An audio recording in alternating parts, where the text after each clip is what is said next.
Pops, what's up? It's Kumarai Fang here. Let's get down to business, shall we? Can you kiss me more? I mean, come on, what did you expect? I already said last time that I didn't pay much attention to the charts due to personal issues. Family and finances were my top concern this year, and, well, it's yet to stop being one. These entries may seem a bit rushed, and that's because I started writing this script on Christmas Day. I don't have any intention on having you pups wait 5 months for the best list again. Here are the guidelines, and with that, let's take a look at...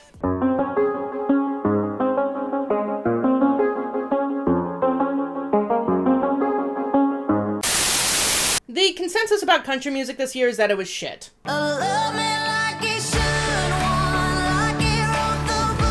In fact, not only was it shit, but it was its own variety pack of shit. That's not to say there weren't gems this year, but they weren't near as big as the bad ones. In fact, most of them didn't even make the year end. Case in point? So bartender, take my keys. What do you want from me, baby? I'm drunk and I don't wanna go home. This is better than both X's and O's and Mama's Broken Heart. Being a pop critic for 5 years, I've heard a plethora of drinking songs, and this has got to be my favorite. I prefer to have a drink in my hand when I'm listening to this song, and mind you, I'm a fucking lightweight who doesn't like to drink much anyways. That's a testament to how good this song is. I don't think there's been a time a banjo has made me want to get up and dance, but hey, I'm not complaining. Certainly not while Elle and Miranda are being the badasses that they are. I got some money in my pocket, got some trouble on my tail.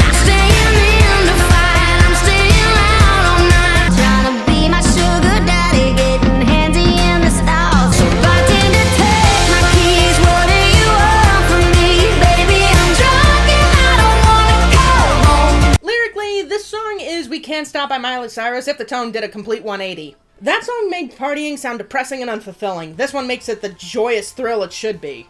Honestly, this song barely missed the top 10, but hey, I didn't want to do this video without giving the song another highlight. It more than deserves it.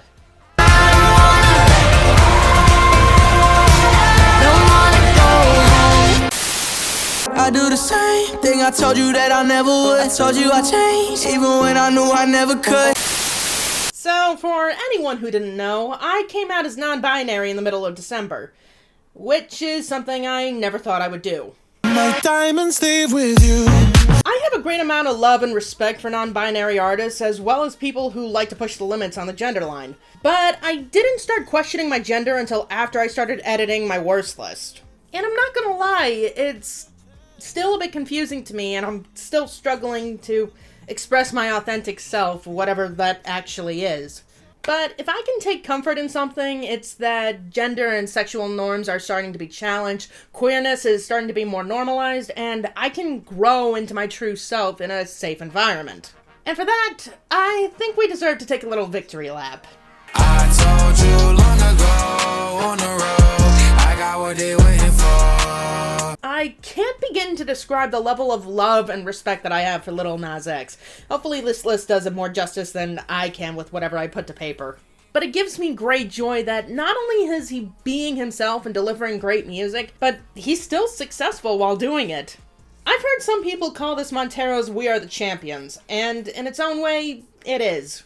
Because this entire song is him and Jack Harlow running victory laps around the people who doubted them. And yeah, it's kind of earned. What with the horn line that composes the main beat, Nas's catchy as hell chorus, not to mention the well-constructed bars from both him and Jack Harlow, the last of which is finished off with one of my favorite bars ever written. All these social networks and computers got these pussies walking around like they ain't losers. I told you long ago. There's honestly not a whole lot I can add to that. This song is better off speaking for itself, and if you haven't heard it yet, you're missing out.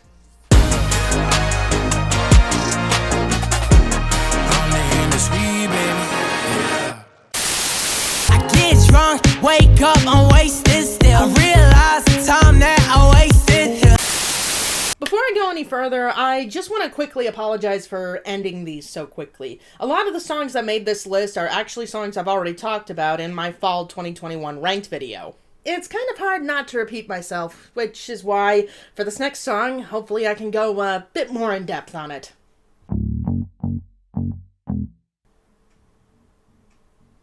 Well, fuck.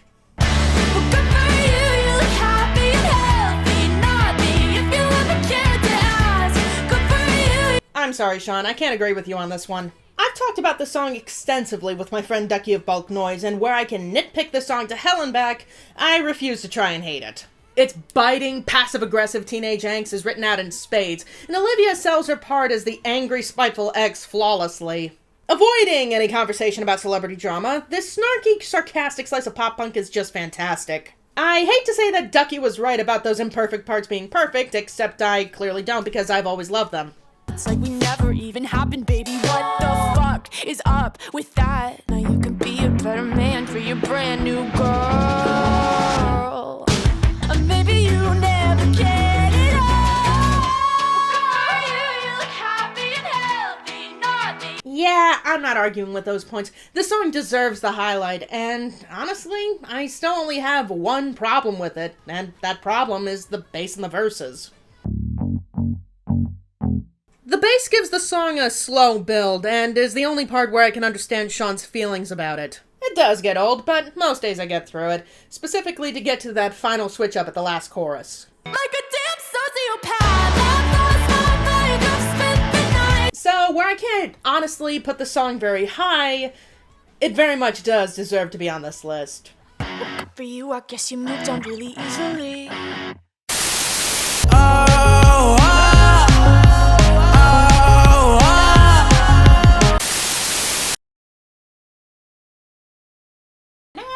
The original Levitating can make the year in Hot 100 and not the remix with the baby. Then all will be right with the world. I got you, moonlight, you're my starlight. I need you all night. You know, it's kind of funny to see Billboard do Damage Control. It might seem unfair to some people, but I also really don't care. Because, honestly, the remix of Levitating is actually the bigger hit. I'm one of the greatest, ain't no debating on it. I didn't hate the remix, but I also didn't love it. Then DaBaby revealed himself as a homophobic prick, Billboard blacklisted him, and removed his credit from Dua's song. Then they took all the credit from the remix and put it on the original Levitating. I made sure to double check this with my friend Pride, who is one of my Discord admins, a Patreon supporter, as well as a much more devoted chart watcher than I am. I can't tell you how much I laughed when he confirmed this. It was just so precious. Aside from being some well-deserved justice, the original Levitating is just better. Because swapping out Dua's second verse with DaBaby was a mistake. I said it on the Pup Tunes, and I'll say it again here. DaBaby is out of place on the song. He's not well integrated, his flow doesn't work well with the beat, and he comes as soon as he goes, and please, feel free to take that last part however you see fit. Dua Lipa suits this song. She's sensual, charming, and just fun to listen to. This may be the best white girl rap bridge I've ever heard, and thank God, we needed that. My love is like a rocket, watch it blast off. And I'm feeling so electric, dance on off. Also, the chorus where she's singing without any music accompaniments is one of the best moments in pop this year. I got you, moonlight, you're my starlight. I need you. Only to be followed by the post-chorus, and now I really feel like I'm taking off in the air. You can fly away with me tonight. You can fly away with me tonight. Baby, let me take you for a ride. Not much else to explain there. The song is better experienced than explained, and honestly, I wouldn't have it any other way. I need you all night. Come on, dance with me. I'm levitating. I'll be fucked up if you can't be right, yeah. I do the same thing I told you that I never would. Lil Nas X. I want someone to love me. And Lil Nas X. Call me when you want, call me when you need. Call me in the morning, I'll be on the way. And before anyone asks, yes, you can expect one more single of his to be on this list. I admit, I've been back and forth on which of these two songs I like more. I mean, as far as music goes, Montero does sound more unfinished. Oh, I mean, a sign of the times every time that I speak. You know it's hard to define in these times, but I got nothing but love on my mind. But as far as performances go, I find that's what I want, a less desirable choice by comparison. These days are way too lonely. I'm missing out, I know. Romantic talking, you don't even have to try. You're cute enough to fuck with me tonight. And lyrics? Well, come on, what do you expect? The dude brought his A game to these songs. What do you want me to say? Especially since the songs are about two different subjects. Montero, Call Me By Your Name, is about a lover that may not like Lil Nas X as much as he likes him, whereas That's What I Want is about Lil Nas X expressing his feelings of loneliness and how much he wants it to go away. I thought about tying these songs, but they're honestly too good to get shared in the same rank. Besides, even though it depends on the day on which one is better for me, I still find myself coming back to Montero more, so safe to assume I like that one more. Lil Nas X, I hope you have a very long and very successful pop career.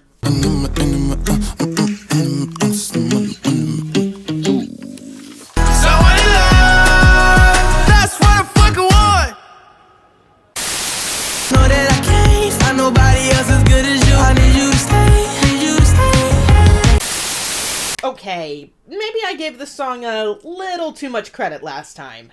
I'm begging you to put your loving hand out, baby. A little bit. Repeated listens definitely make me understand why friends of mine like Cyril Panda hate this song. Because, yeah, he's right, these vocals should have been re-recorded.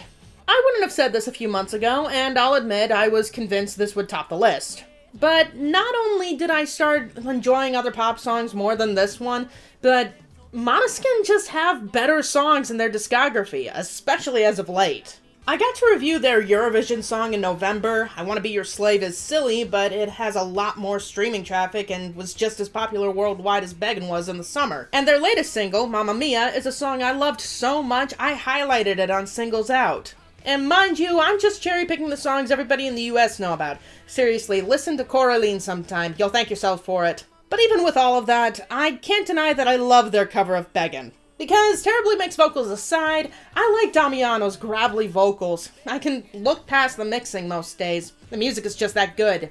If you know me, then you may feel like I only like this because of the lack of rock on the charts over the last decade. And I won't lie, that's definitely part of the equation. You can definitely get very far with me with a good guitar groove. But also, I just like how they made this cover. I have listened to the original version, and honestly, I don't really care for it. I think Måneskin actually made the song better. Not many people can do that with a classic, and for that, I have nothing but praise for it. To put your love and hand out. You're the reason I believe in love. It's been difficult for me to trust. Well, here's the problem, Pucky. I'm not really sure if it's my favorite #1 hit this year. To the boogie. A side step right left to my beat. I like the moon rock with me, baby. It's amazing how much my opinions changed this year, but even still, when it came to Butter, it's honestly one of the ones that didn't change all that much. I took a deep dive into the song when I reviewed it with Ducky, and I even mentioned that I loved it in one of the earlier episodes of the Pup Tunes. But even with saying as much about it as I did this year, I can say at the very least that my enjoyment of it hasn't lessened since the day I heard it. I could make a top 5 list of all my favorite moments in this song and feel like I didn't highlight enough of it. And I know that because, well, I got this superstar glow, so to the boogie. this transition comes out of left field, and I honestly couldn't care less. There's such a smooth tone to all this flashiness that I can't help but enjoy it. And you know we don't stop. I felt like this bridge was a little out of place when I first heard it, but now it's honestly the second best rap breakdown in the song. More on that in a bit. Pour you in like no other. Don't need no usher to remind me you got it bad. I should hate this part. V's the guy with the deeper singing voice, and this auto-tune makes it so you can barely tell. But honestly, that robotic harmonizing in there just makes it something else.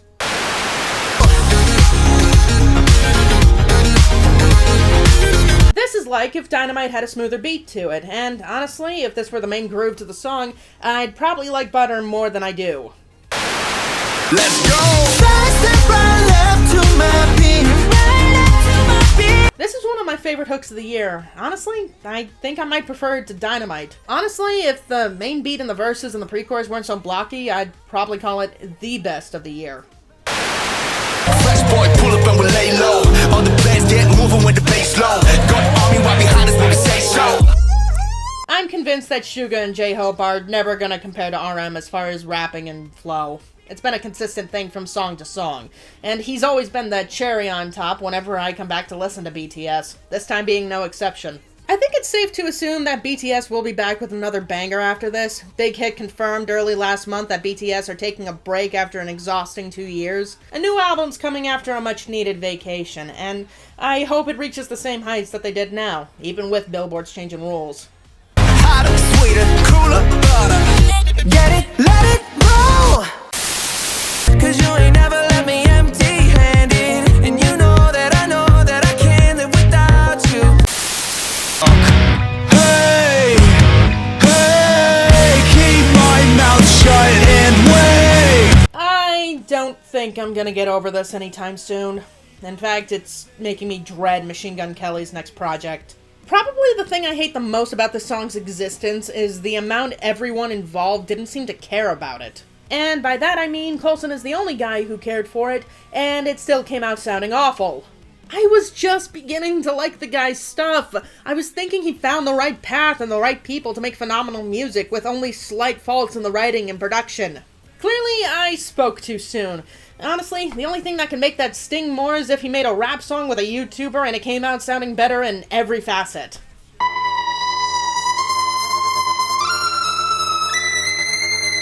Major cringe alert, this music video kinda sucks. Punch that motherfucker in the face. You hated what he said, right? Beat his ass, leave him at the stop. You know, considering Corpse is the main reason I come back to this song, I didn't expect it to get this high up. In general, Corpse's music is not for everyone. In this song in particular, he's pretty damn intimidating, actually. Especially since he's the one delivering the good screams on this song. I need someone to blame. Fight, fight, fight, fight, fight, fight. I prayed to God and then I went to sleep with bloody hands. But what can I say? That deep voice of his is just so damn addicting to listen to. If a pussy wants to say shit, then I fucking stop and say that. And believe me, he's a needed presence. Like, say this part here? I wanna know if I tell you a secret, will you keep it? Yeah, Coulson did that about as well as when he screamed fight in the hook. I wanna know if I tell you a secret, will you keep it? Fight! Fight! Fight! Fight! MGK makes this song a little silly, but hey, at least that's my only nitpick about the song itself. I was overjoyed when this song charted, and I listened to it so much that it was my second most listened to song on Spotify this past year. I said once that I love creepy and eerie music, and MGK and Corpse made a damn great song. And, let's be real, I'd kick myself if I didn't include this here. Tense and creepy isn't everyone's cup of tea, and I know not everyone watching this enjoys screaming as much as I do. But the two of them make the beat work for them. Even MGK has so many good bars, even if that Capitol Hill line was kinda cringe. If I get angry, I'm going to start up a riot like people on Capitol Hill. Sorry, that's the end of the nitpicks, I promise. I love this song, and I've yet to stop listening to it. Fight, fight, fight, fight, fight, fight. Yeah. Fight. I do the same thing I told you that I never would. I told you I changed, even when I knew I never could. And before anyone asks, yes, you can expect one more single of his to be on this list. You need an instant ease from your life where you got plenty of every hurt and heartbreak. This song has just gotten better with time, which is saying something because for a song so short, I find more and more to take away from it every time I come back to it. I called this my favorite single from Montero, and I meant that sincerely. Its content is the perfect blend of vulnerability as well as providing comfort, but something I missed when I talked about the song last was how humble Lil Nas X is on it. I'm happy that it all worked out for me. I'ma make my fans so proud of me. It's delivered genuinely, and it makes me admire him more, actually. Aside from that, the chorus and post-chorus makes me come back to this song every time. Nas said that he made this as if he were having a conversation with his younger self, and that definitely comes across here. What with the younger reflecting on his life as a kid, and his older self showing compassion and understanding. In fact, his older self delivers my favorite line of the year. It's hard for you when you're fighting, and nobody knows it when you're silent. It's something I think everyone can relate to in their own way. In fact, when it came to picking my favorite single off of his album, that's really what it boiled down to. I may not have been in his exact shoes, but this song has the ability to make me reflect on some of the shit I went through as a kid, and it reminds me as an adult to have some self-compassion. It's a beautiful little slice of pop that didn't do near as well as the other singles, which is honestly a shame in my eyes. It's the kind of song that can touch people of any and all backgrounds, and one that honestly explains emotional struggles in a way that no song I've heard before it has. And before the number one, let's take a quick dive into the honorable mentions. Oh goddamn, you got me in love again. I had a long debate about which song I liked more, this or Drunk and I Don't Want to Go Home. But for as much as I love this, it gets old faster than that song does. Sorry. Ooh, I love it when you do it like that. Steep competition left us off the list. Nothing else. I do the same thing I told you that I never would. I told you I changed, even when I knew I never could. Once again, the lyrics are god-awful. Pretty fun outside of that. Dancing on the edge, got to take it too far. I still can't believe these two acts made a good song together. It's like if a computer malfunction somehow repaired a buggy-as-hell video game. My bad habits lead to late nights, sitting alone. Still a good song, and nothing you say will change my mind. I got a man, but I want you. I got a man, but I want you. And I don't know what made me enjoy this more, and honestly, I've stopped trying to figure it out. Take my breath. Shrunk on me, still good though. Sometimes all I think about is you. It's a great vibe, but a vibe is not enough to get on this list. Not this year. I'ma leave the door open. I'm pretty sure I'd get shot if I didn't mention this song at least once. Honestly, it didn't really stand a chance in comparison to the other songs. I mean, yeah, it's good, but I've never had any strong feelings towards it ever since it came out. Still don't. I'm not your friend or anything, damn. I like this song. Shut up. You want me to forget you? I can't forget. I should have put this on last year's best list. I really, truly should have put it on the list last year. But, hey, at least I was right with putting my ex's best friend on the best list, because honestly, it wouldn't stand a chance this year. I can't forget me too. Alright, that's it. Let's finish this up. I need you to stay. Need you to stay. So, my number one song of the year is usually the song that connects to me the most. Not only does it speak to me on an emotional level that the songs before it doesn't compare to, but it's also the song that I want to listen to more than everything else before it. That is not the case this year. I wanna run away, don't wanna lie, I don't wanna lie. At least, not entirely. If I had to name the song that connected to me the most this past year, it would be Sun Goes Down by Lil Nas X. All the stress I'd been facing this past year, from family to money to everything in between, left me feeling down and out many times, and this song gave me comfort during those moments. However, in spite of that, I ended up gravitating to this song more. I'd been dealing with something else this past year that I never really gave myself the time to work through, and the only time I felt relief from it was whenever I listened to it. And like Sun Goes Down, this song does not relate to the situation I had to work through at all. But man, does it hit hard. When I'm away from you, I'm happier than... Okay, how many of you guessed that this would make the top spot when Beggin' didn't make it? Be honest. Happier Than Ever is one of those songs that sneak up on you. In fact, it snuck up on me in the same way When the Party's Over did back in 2019. Because, first listen through, these were songs that I respected more than I liked. Sparse instrumentation, Billy's emotional yet subtle delivery, and lyrics about a relationship of some sort. In fact, it wouldn't surprise me if the two were before and after shots of the same shitty relationship Billy presents in Happier Than Ever. I know that the two are technically not the same as far as composition goes, especially with the climax towards the end of Happier Than Ever. I mean, sheesh, that's why I enjoy it more than When the Party's Over. But like with that song, I find myself enjoying this more and more as time went on, starting from its climax and extending to the rest of it. I'd call that an accomplishment with a ukulele driving the main beat of the song for at least half of it, but this is Billie Eilish with Phineas's production. I'd be more surprised if they didn't pull it off.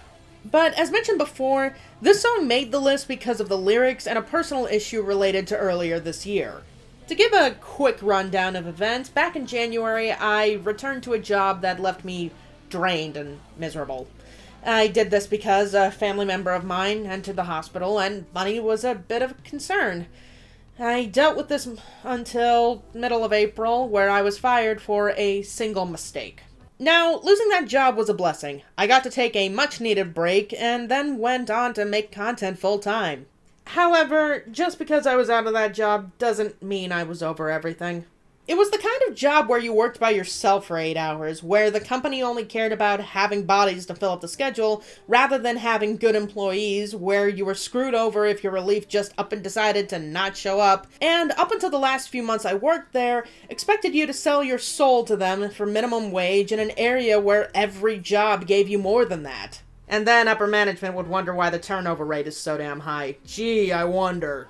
With a job like that, there were several things to work through. Even though I didn't feel trapped there anymore, I still felt like I wasted a lot of my time. And when you get fired for one mistake after working at a single place for 3 years plus, you start to feel bitter and angry. And the lyrics to Happier Than Ever I can easily apply to my experiences there.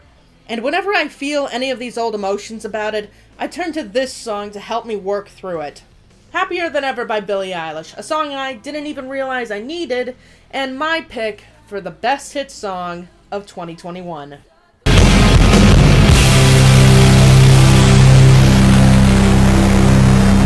Well, this was a quicker video. I hope you pups enjoyed it all the same. But before we go, I just want to give a quick thank you to my pups on Patreon. You pups are the reason I've been able to dedicate my time to creating content full-time.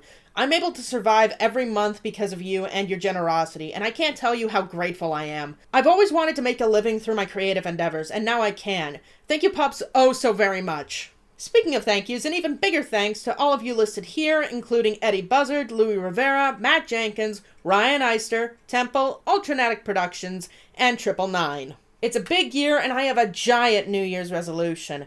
To make more high-quality content going forward, and to learn how to make it better. It's gonna be a lot of work, but I honestly can't wait for the next video. But, until then, thank you guys so much for watching, and I hope y'all have a howling good time. I never said that this would be easy.